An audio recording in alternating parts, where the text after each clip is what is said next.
তাই বলে একদম অপরিচিত লোককে বিয়ে করা সম্ভব নয় বাবা। আমি তো সেই লোকটার নামটা পর্যন্ত জানি না। ছেলে চাকরি কি কি করে, নাকি কোনো কাজকর্ম করেই না? সাদিকুল সাহেব মৃদু কণ্ঠে বললেন। ছেলে পুলিশ। তরুর চোখ এবার বেরিয়ে আসার উপক্রম। বিস্ময়ে পলক ফেলতে ভুলে গিয়েছে চোখ। কিছুক্ষণ স্থির বসে থেকে উত্তেজনায় চেঁচিয়ে উঠে বলল। পুলিশ? সিরিয়াসলি বাবা? তুমি বলেছিলে পড়াশুনো না করলে আর্মি পুলিশ থেকে বিয়ে দিয়ে দিবে। তুমি কি সেই চেষ্টাই করছো বাবা? শেষমেশ পুলিশ? তোমার না পুলিশ অপছন্দ? আমি কেন পুলিশ পুলিশ বিয়ে করব না? সাদিকুল সাহেব শান্ত কণ্ঠে বললেন। মূর্খ মহিলা, অযথা চেঁচামেচি করবে না। ছেলে তোমার মতো টেনে টুনে বিশ্ববিদ্যালয়ে ওঠা ছাত্র নয়। সে বিসিএস দিয়ে পুলিশ হয়েছে। ট্যালেন্টেড বয়। এমন ট্যালেন্টেড বয়কে তুমি বিয়ে করবে না? তরু হতাশ কণ্ঠে বলল। পুলিশদের লাইফ রিস্ক থাকে বাবা, যদি ফট করে মরে যায় তখন? সাদিকুল সাহেব মেয়ের দিকে বিরক্ত চোখে চাইলেন। তুমি স্নাতকের ছাত্রী না হলে এই মুহূর্তে তোমার গালে ঠাস করে একটা চর বসাতাম।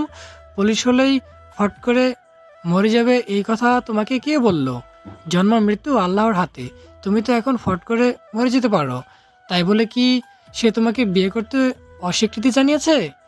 বাবার ওলটপালট যুক্তিতে মাথা ঘুরে গেল তরুর।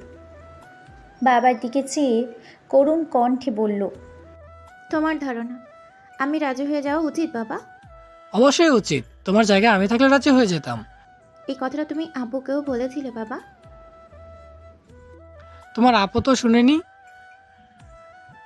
ইডিয়েটটা বেছে বেছে ওই ছাগলটাকে বিয়ে করেছে। তোমার আপুর জায়গায় আমি হলে কখনোই তোমার দুলাভাইয়ের মতো ছাগল পছন্দ করতাম না।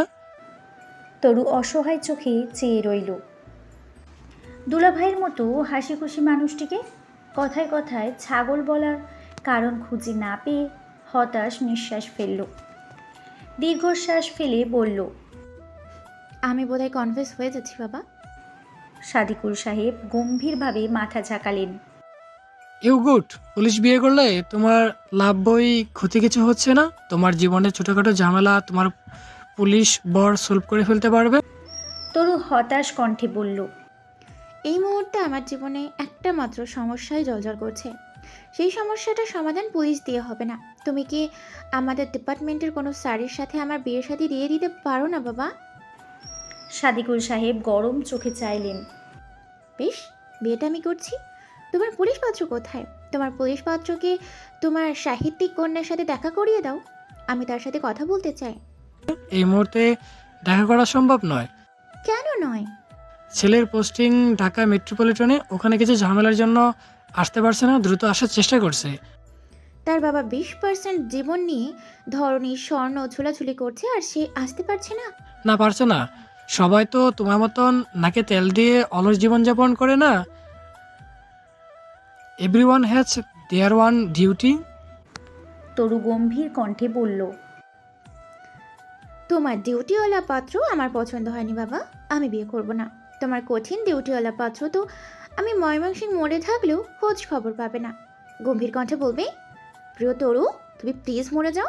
I have my one duties. আমি আসতে পারছি না।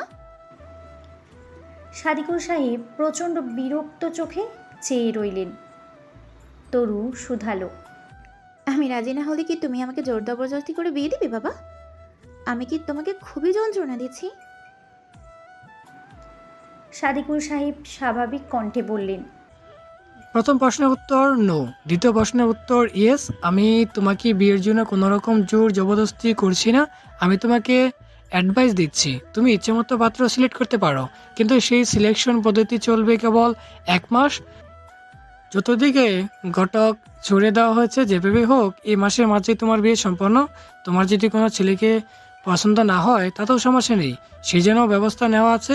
কোনো ছেলে পছন্দ না হলে এই মাসের শেষের দিকে যে ছেলের সাথে দেখা হবে তার সাথেই তোমার বিয়ের কাজ সম্পন্ন করা হবে। তোমার বড় আপার বিয়ে সমাপ্ত। এখন তোমার বিয়ে সমাপ্ত হলে আমি চিন্তামুক্ত হয়ে আমি হজে যাব। নাও ডিসিশন ইজ ইউর্স। তরু হতাশ নিঃশ্বাস ফেলল। করুণ কণ্ঠে বলল। ফেসে টেসে যাবো না তো আবার বাবা? সাদিকুল সাহেব ঠান্ডা কণ্ঠে বললেন। এটা কি কাবাডি খেলা যে ফেসে যাবা? বিয়েতে আবার পাশাপাশি কি আছে? বিয়ের পর তোমার মা আমাকে প্রথম দেখেন বাসর ঘরে।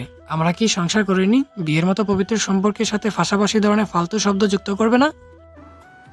তরু বাবাকে একটু চটিয়ে দেওয়ার জন্য বলল। কিন্তু মা যে বলতেন, মা তোমায় বিয়ে করে ফেসে গেছেন, তিনি ছিলেন বলেই রক্ষী, নয়তো অন্য কারো মহিলার সজ্ঞানে তোমার সাথে সংসার করতে পারতেন না। সাদিকুর সাহেব কঠিন চোখে মেয়ের দিকে চেয়ে রইলেন। তরু আর ঘাটালো না, সহজ কণ্ঠে বলল। এখন আমরা কি করবো বাবা? তোমার ডিউটিওয়ালা পাত্রের জন্য অপেক্ষা করে থাকবো?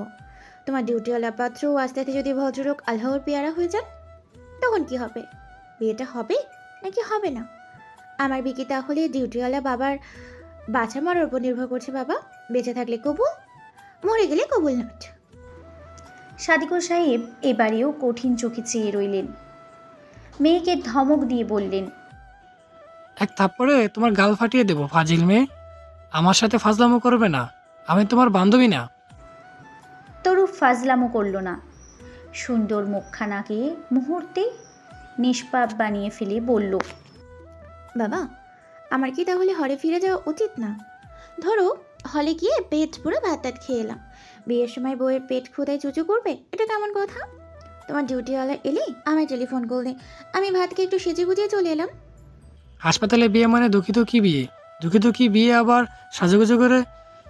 দুঃখী দুঃখী বিয়ে আবার সাজুগুজের কি কাজ? বিয়ে হবে টেলিফোনের মাধ্যমে। বিয়ে শেষ, তোমাদের দুজনকে পাশাপাশি দেখার জন্য ছেলেকে ভিডিও কল দেওয়া হবে। তোমার হলে টলে যাওয়ার দরকার নেই। এখানে কাজ শেষ হলে আমি নিজে গিয়ে পৌঁছে দেব। তরু এবারেও কথা বলার ভাষা হারিয়ে ফেলল। নির্বাক চোখে বাবার দিকে চেয়ে রইল। শেষমেশ কিনা টেলিফোনে বিয়ে? ব্যাপারটা কি সত্যিই ঘটছে? তরু কিছুই বিশ্বাস করতে পারছে না।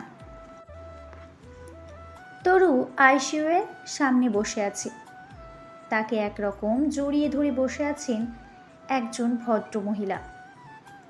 ভদ্রমহিলার গোল গোল ভরাট মুখ, চেহারায় কেমন একটা মা ব্যাপার আছে। এই ধরনের মহিলারা সাথে চট করে খারাপ ব্যবহার করা যায় না। ভয়াবহ গরমে দুই হাতে জাপটে ধরে বসে থাকলেও বিরক্ত হওয়া যায় না। তোর মনে মনে কিছুটা অস্বস্তি বোধ করলেও বিরক্ত হতে পারছে না। ভদ্রমহিলা শুরু থেকে তরুর সাথে খুব আদর করে কথা বলছেন। ভবিষ্যতে তিনি যে খুব ভালো শাশুড়ি হবেন বোঝা যাচ্ছে। ভদ্রমহিলা তরুর পাশে বসে থেকেই ছেলের সাথে ফোনে কথা বললেন। তরু ভুল না হলে এই সেই ডিউটিওয়ালা পাত্র। ডিউটিওয়ালা পাত্র মায়ের সাথে খুব রাগ ঝাড়ল, ভীষণ বিরক্ত হয়ে বলল। মা, তোমাদের ছেলে মানুষই কখনো যাবে না। আমি তো বললাম আসছি, হাসপাতালে এসেই বিয়ে করব। তোমাদের এতটুকু সময় সহ্য হচ্ছে না? টেলিফোনে বিয়ে করে ফেলতে হবে? হ্যাঁ, কেন? টেলিফোনে কেউ বিয়ে করে? আশ্চর্য। ভদ্রমহিলা কাঁদো কাঁদো কণ্ঠে বললেন। তোর বাপ অপূর্ণ স্বপ্নেই মরে যাক, করিস না তুই বিয়ে। মানুষটা কেমন অস্থির হয়ে আছে।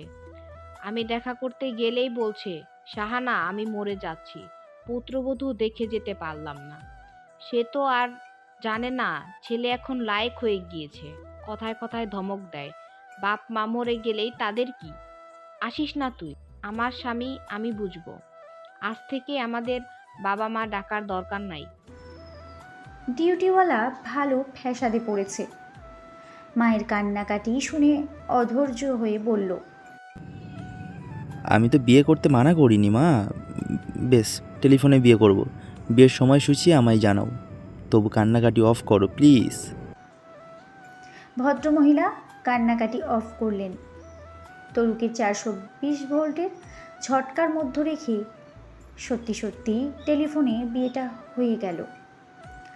হাসপাতালের ইঞ্জেকশন দিতে গেলে যেমন অনেক চিল্লাচিল্লির পর ফট করে একসময় ইঞ্জেকশন দেওয়া হয়ে যায়, টের পাওয়া যায় না, ঠিক তেমনই বিয়েটা যেন তরু টেরই পেল না।